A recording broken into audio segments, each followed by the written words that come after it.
Hello বন্ধুরা, welcome back to my channel.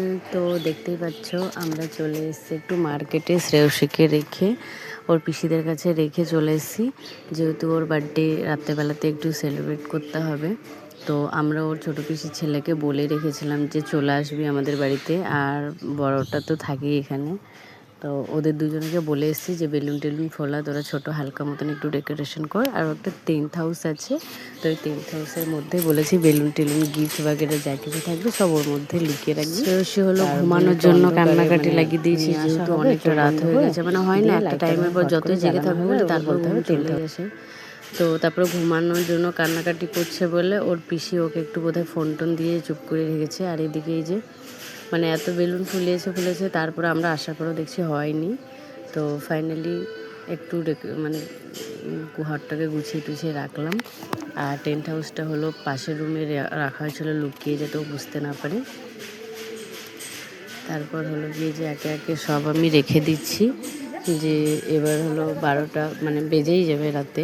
তার জন্য ও যদি ঘুমিয়ে যায় ওকে আর কি টেনে নিয়ে আসা হবে। মানে ও কোনো দিন পাপাই আমাদের বাড়িতে থাকে না রাত্রেবেলাতে, তো জিজ্ঞেস করছে তুমি কেন এসছো, তুমি কেন আজকে থাকবে এরকম, তাহলে তুমি কি প্রতিদিন থাকবে, মানে এরকম একটা ব্যাপার। ও বুঝতে পারছে না।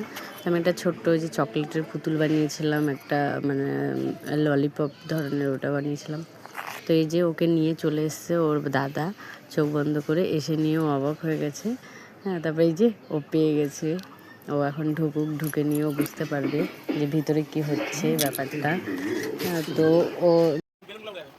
ওকে বলা হচ্ছে যে তুমি খোঁজো বা বেরো। তারপরে ও বলছে কি যে আমি আরও খেলবো এর ভিতরে। আমরা বললাম না, আরও খেলবে না, তুমি আসো, আরও সারপ্রাইজ আছে।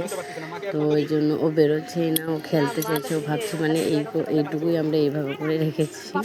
হ্যাঁ, তাই ভাবছি। আর টেন্ট হাউসে না মানে রাখার জায়গা নেই, এই জন্য আমরা সবসময়তে এরকম মানে লাগাই না।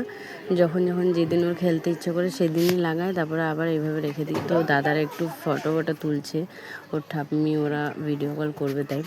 তো ফাইনালি কেকটা নিয়ে চলে এসেছি। ও তো খুবই খুশি, খুব এক্সাইটেড কেকটা পেয়ে। কিন্তু সবথেকে বড়ো কথা হলো ওই যে স্পার্কেলটা দেখে নিয়ে ভয় পায়। মানে মোমবাতি বা বেলুন টেলুন নিয়ে অত ইয়ে নেই, শুধু ওইটা যে আগুনের মতন বেরোয় কি না তার জন্য ভয় পাই। তো কেকটা দেখে ওর খুব পছন্দ হয়েছে, মানে বিশেষ করে দুটো ফুল যে উপরে লাগানো আছে ফুল দুটো। তারপরে আমরা বললাম যে কেকটা কাটো। ফটো ভালো, ঠিক আছে। আসো কাটো।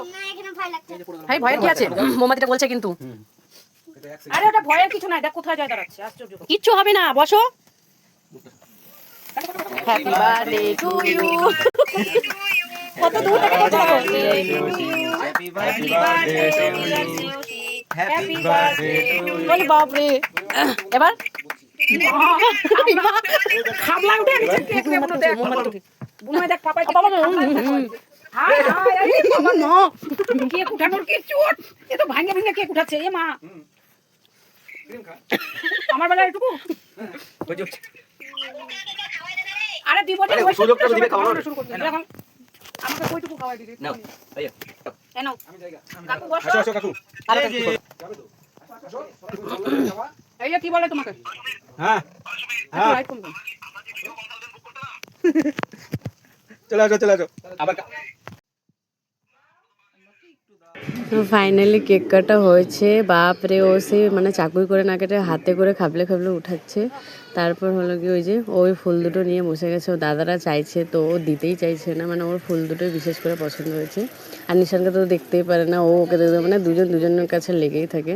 তো আমি আবার বললাম যে তুই নিশানাদাকে দিলে তো পাপাকে দে। তো যাই